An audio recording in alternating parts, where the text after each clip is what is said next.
brought you by Silver Pumps and Motors. Top quality और consistent performance के लिए सिर्फ सिल्वर पंप्स नाम याद रखना. అడుక్కున్నా ఎవరు పైసా విదిల్చేలా లేరు. మొన్నటిదాకా దువ్విన చైనా కూడా ఇకపై దేకేదే లేదు. పాక్ ఆర్మీ చీఫ్కి బిన్ లాడెన్కి తేడా లేదని చెప్పేశారు పెంటగాన్ ప్రతినిధి. భారతీయుల రక్తంతో హోలీ ఆడాలనుకున్న పాకిస్తాన్ బతుకు బస్టాండ్ అవుతోంది. ఇప్పుడు పాకిస్తాన్ను నలువైపులా నుంచి సంక్షోభాలు చుట్టుముడుతున్నాయి.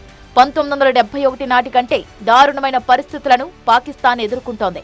1971లోనే పాకిస్తాన్ నుంచి తూర్పు పాకిస్తాన్ విడిపోయి బంగ్లాదేశ్గా ఏర్పడింది.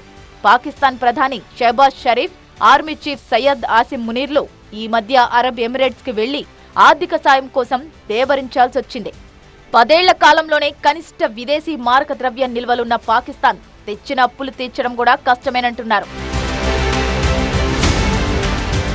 25 ఏళ్ల క్రితం పాకిస్తాన్లో జీడీపీ తలసరి ఆదాయం భారత్ కంటే 46% ఎక్కువ ఉండేది. ప్రస్తుతం ఇది 20% తగ్గిపోయింది. ప్రస్తుతం పాకిస్తాన్ జీడీపీలో 60% కంటే ఎక్కువ అప్పుల్లో కూరుకుపోయింది. ప్రపంచమంతా ప్రపంచీకరణ దిశగా ముందుకు సాగిన పాకిస్తాన్ మాత్రం ఉగ్రవాదాన్నే నమ్ముకుంది. మతోన్మాదం కూడుపెట్టదని తెలిసిన విషనాగుల్ని సాకుతూ వచ్చింది. చైనాపై వ్యతిరేకత పరోక్షంగా పాకిస్తాన్పై పడుతోంది. పశ్చిమ దేశాలు పాకిస్తాన్కు సాయం చేసేందుకు ముందుకు రావడం లేదు. సౌదీ అరేబియా, చైనా మొహాన తలుపేసే రోజు ఎంతో దూరంలో లేదంటున్నారు. ఎప్పుడో 1960లో జరిగిన సింధు జలాల ఒప్పందాన్ని భారత్ రద్దు చేయడంతో పాకిస్తాన్ వెన్నువిరిగినట్లే. ఈ ఒప్పందంలో భాగంగా సింధు నది పరివాహక ప్రాంతం నుంచి 80% నీటిని భారతదేశం ఎగువ నదీ తీర రాష్ట్రంగా పాకిస్తాన్కు అందిస్తూ వచ్చింది. సింధు నది జలాల ఒప్పందం నిలిపివేత వ్యవసాయ రంగంపైనే కాకుండా పాక్ విద్యుత్ సరఫరాపైన కూడా తీవ్ర ప్రభావం చూపుతుంది. అక్కడి టార్బెలా, మంగ్లా వంటి జల విద్యుత్ కేంద్రాలు ఈ నదీ జలాలపైనే ఆధారపడ్డాయి. కరాచీ, లాహోర్, ముల్తాన్ వంటి పట్టణ కేంద్రాలకు నీరు నిలిచిపోతే పాక్లో అంధకారం అలుముకోవడం ఖాయం.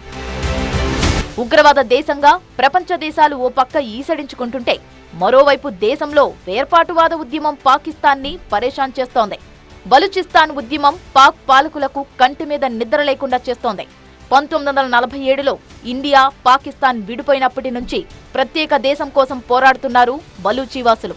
ఈ మధ్య పట్టపగలే రైలు మార్గాన్ని పేల్చేసి రైలును హైజాక్ చేసి పాక్ సైన్యంపై దాడికి దిగారు.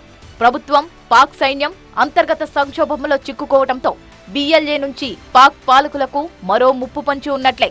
బలూచిస్తాన్ విడిపోయే పరిస్థితే వస్తే పాకిస్తాన్ రెక్కలు విరిగినట్లే. ఎందుకంటే విస్తీర్ణం పరంగా చూస్తే బెలూచిస్తాన్ ప్రాంతం పాకిస్తాన్ భూభాగంలో 44%, అంటే దాదాపు సగం ఉంటుంది. బలూచిస్తాన్ విడిపోతే పీఓకే తిరిగి భారత్లో అంతర్భాగం అవకాశం ఉంటుంది. అదే సమయంలో పాకిస్తాన్ తీర ప్రాంతం కూడా తగ్గుతుంది. అప్పుడు ప్రపంచ పటంలో పాకిస్తాన్ మరుగుజ్జుగా మిగిలిపోతుంది. ప్రపంచ రాజకీయాల్లో పాక్ పాత్ర కనుమరుగవుతుంది.